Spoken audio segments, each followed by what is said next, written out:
This entire team has been lifted tonight by Odell Beckham. This is sick. Put this to music.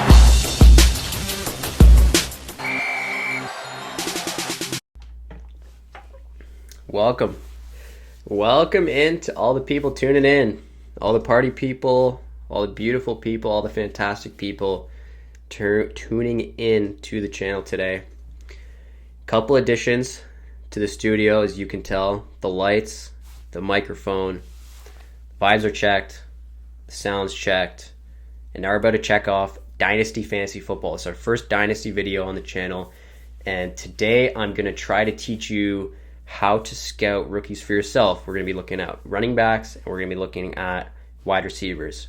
Maybe we'll do quarterbacks and tight ends in another video, but to be honest, I don't fully feel confident in my ability to scout rookie running backs and rookie tight ends yet. So I'm not going to feed you guys some bullshit. We're going to stick to what I know, stick to what I'm confident in. So running backs, wide receivers.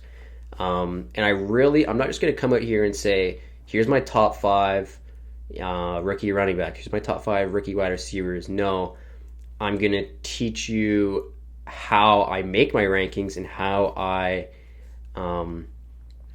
rank these players and how I go about my drafts, right? So I learned something this year, that you can't just listen to the fantasy football experts out there.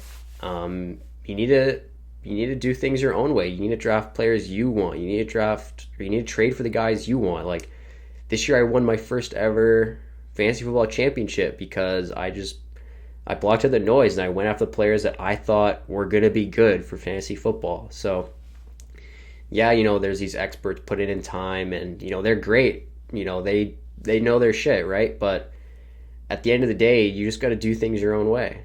End of the day, do things your own way. T-shirt in there, I don't know. But anyways, if you're going to play fantasy football, you might as well do it your own way. You might as well be wrong in your own way, be right in your own way. In the end, you'll probably be more satisfied gambling on yourself, right? That's my point of view anyway. So that's why today I'm going to teach you how I scout rookies. And if you want to pick up a couple things, if you agree with me, then by all means go for it. If you don't, then don't scout the way I do, right? So anyways, running backs, wide receivers. Start with the running backs. In my opinion, the running back position is easier to scout than the wide receiver position by a lot, because the running back position in fantasy just boils down to opportunity, right? Is your player on the field? Are they getting the ball? Is it a good offense? Do they have a chance to score? That's why when starters get hurt, the backup comes in. Doesn't matter who he is. Doesn't matter if he sucks, but the opportunity's there. He will be good for fantasy football, right? So for running backs, number one thing you're looking at for rookies is their draft capital, the team investment that's being made into them, and what kind of opportunity they're looking at. So you're looking at running backs taken in the first round over the last couple of years, like Najee Harris, Clyde Edwards-Helaire, Josh Jacobs. Like, these are guys who, despite what you might think of the player, they stepped into starting roles on their NFL team and became useful for fantasy, like, instantly, right? Because when a team drafts an NFL player, when an NFL team drafts a player, they're making an investment, right? So each round of the NFL draft, round 1, round 2, round 3, there's different financial impacts for the team and for the player. So the higher drafted you are, the bigger your signing bonus is, the bigger your contract is, right? So the more money that NFL team is investing into you. So when they make that investment, they're going to put you on the field. Like, they want you to succeed. They want you to help them win on and off the field, right? Like, they want to sell your jersey. They want to put your face up in the stadium, right? Like, they want that return on their investment. This isn't just, scouts that are grinding tape and watching these college football practices, making the decisions, right? Like, it's owners. It's team owners who are spending the money. Like, they're the ones at the end of the day, pretty much, who can make the decisions, right? So definitely you want to look at, where they're drafted, what kind of opportunity are they stepping into, what other running backs are on the team. Does it look like they're going to be the best player in that running back room and become the starter? Like, these are things you have to look at after just where are they drafted. Look into the team. Next, for running backs, they need to pass, in my opinion, a certain size and speed threshold. At least for me to rank them, in the top tier. So I want guys who have an elite 40-yard dash. So you might think, they're running backs. Don't they need to be? Don't I want guys who can break tackles and make jukes and blah blah blah? Like, and honestly, every running back should be able to do that, especially when they're getting drafted in the first round. They should have elite jukes. They should be elite at breaking tackles. Like, I'm not gonna go sit there and watch these running backs highlights on him, running over college players. Like, I'll let the NFL scouts do that for me. The guys who are paid, the NFL teams are paying their scouts millions of dollars, right? Like, they're paying for them. They're hiring professionals to look at talent and evaluate it. Like, I'm not going to sit here and say I can watch football and evaluate talent better than a professional, right? Like, that's a waste of my time. That's a waste of your time. So that's why that first round draft capital, even second round, third round, like, the team investment being made outweighs, in my opinion, someone's ability to go sit there and grind the tape and, watch the film themselves. Because if the NFL team thinks they're good, I'll believe them. Like, it's not that difficult. But getting back to speed and size, yeah, I want the players who have high 40-yard dash, because in fantasy, you want players who are going to have those big plays. You want guys who can take it to the house at any moment. That's why, like, I've got two running backs pulled up here, Jonathan Taylor, Clyde Edwards-Helaire. They both pass our size threshold, and for that, we're looking at a player's BMI, so their body mass index. Do they have the physical build to handle work at any area of the football field? Like, can they run through the trenches? Are they going to get that goal line work? So we want a player to have at least a 30 BMI. That's like the top tier. So both these running backs pass that threshold. So they're getting opportunity at the goal line. They're going to be used in those situations. And just for a little context, both these running backs as well, out of the same draft class 2020, CEH in the first round, Taylor in the second. So if we went back in time, right now, CEH is a little bit ahead of our rankings right now. Like, I know we all know Jonathan Taylor is the best running back for football for the NFL and fantasy, but if we were back in 2020, as of right now, in our evaluation process, CEH would be higher. Just because he had that first round team investment, you just know with confidence that he's stepping into automatic opportunity, right? But then you look at the speed of these players. Okay, Jonathan Taylor, his 40-yard dash is 4.39. So he's running a sub 4.4, 99th percentile for the running back position. Like, we've seen him time and time again have 75-yard touchdowns in the NFL. Clyde Edwards-Helaire, he runs a 4.60, so he's in the 47th percentile of his speed score. Not great. Like, we haven't seen CEH dominate at the NFL level. Yeah, we've seen him get that opportunity, but in terms of his size and speed metrics, that's kind of a red flag on his profile, right? So that would be something to look at when you're looking at these running backs. Third metric we want to look at for running backs is just their pass catching ability. Can this player be a true bell cow? Like, guys like Najee Harris, Christian McCaffrey, these guys don't leave the field. Obviously, CMC's had his injuries, but before that, like, they are playing every down. They're getting goal line. They're getting screen passes. Any way the running back position can be used, you want the player who is being used for everything, right? So for that, we're going to look at a player's college target share. So what percent of their team's targets were they getting? How often were they used in the passing game? So for this, we want it to be hopefully over 10%. That shows that they were heavily involved in the team's passing game.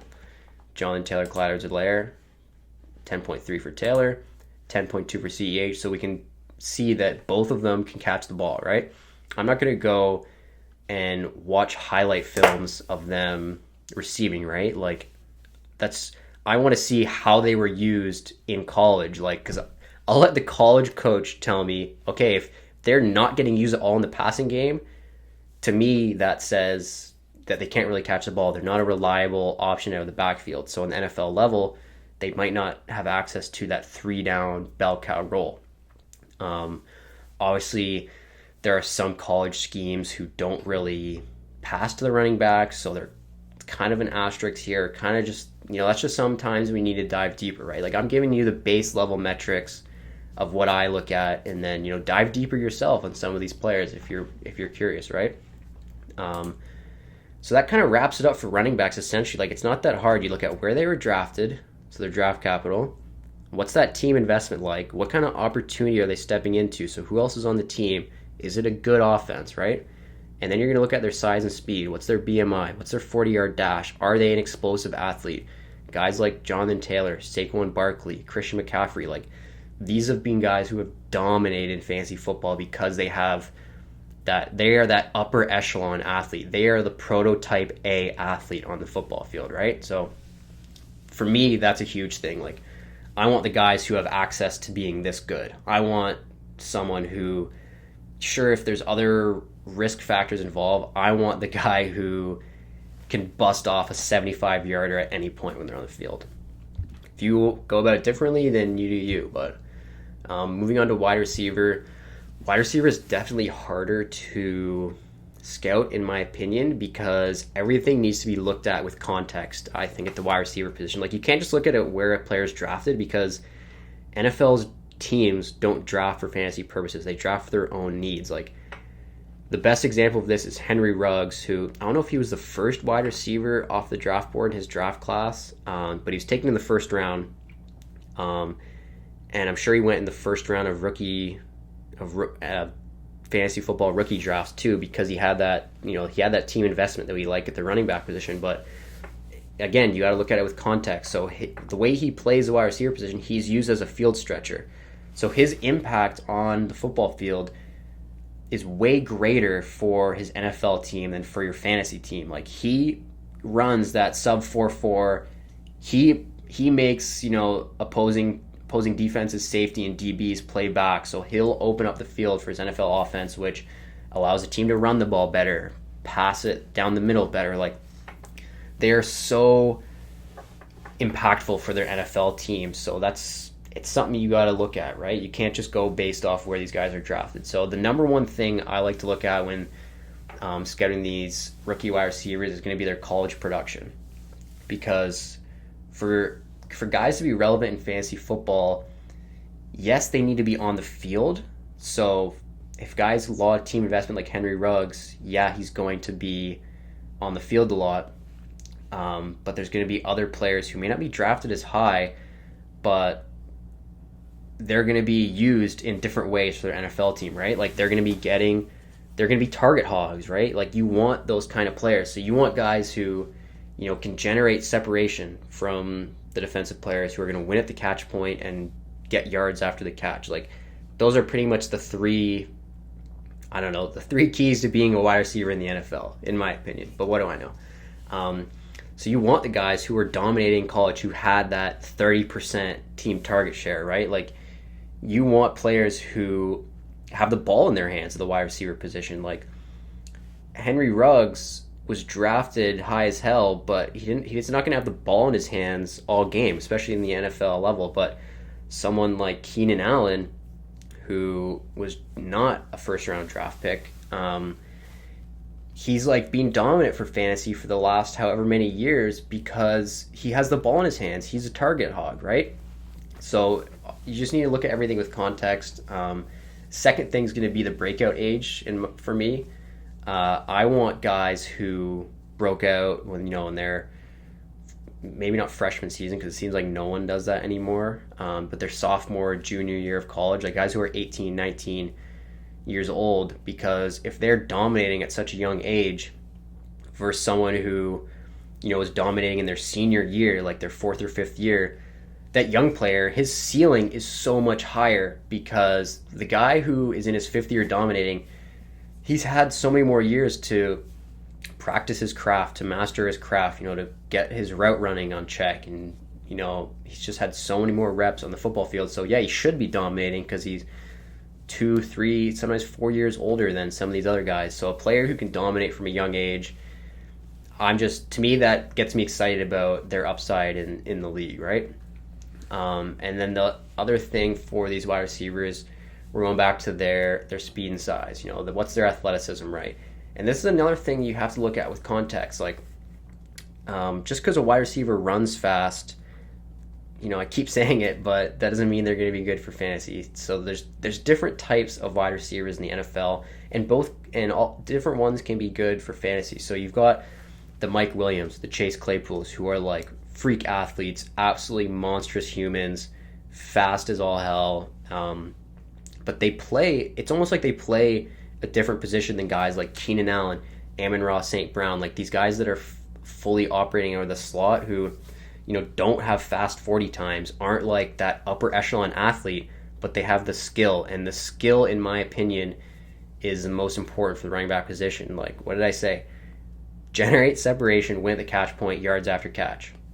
Amon-Ra St. Brown was a 4th round draft pick this past year. And so right there, team investment lower, but we're not just going to write him off. This isn't running backs, right? Like a 4th round rookie running back is probably never going to be anything in the league. Odds are. Yeah, there's cases like Ramondre Stevenson this past year. Like he's a good player, but more often than not, the running backs drafted way later, they're just going to be backups. For wide receivers, though, it's a little bit different because if a player, doesn't matter how late they're drafted the wide receiver position, if they can get on the field and used in the correct way, used in the slot and be that player who has to soak up targets in the offense, then they can be very good for fantasy football. Amon-Ra, like I said, 4th round drafted player, is not an exceptional athlete really. Like he doesn't have an insane 40 time, but it doesn't matter. Like for fantasy, he was getting 8, 9, 10, 12 targets a game and getting the opportunity to have the ball in his hands. Like that is what is important for fantasy football.